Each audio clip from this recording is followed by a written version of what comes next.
जय नारायणी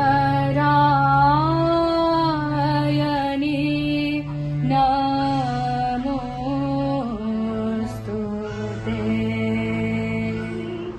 तं शारदां भक्तिविज्ञानदात्रीं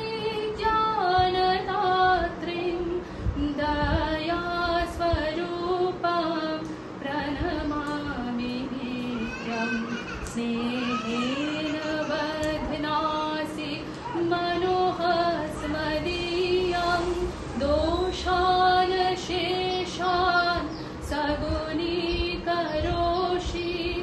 अहेतुनानो दयसि सदोषान् स्वान्ते गृहीत्वा यदिदं विचित्रं प्रसीद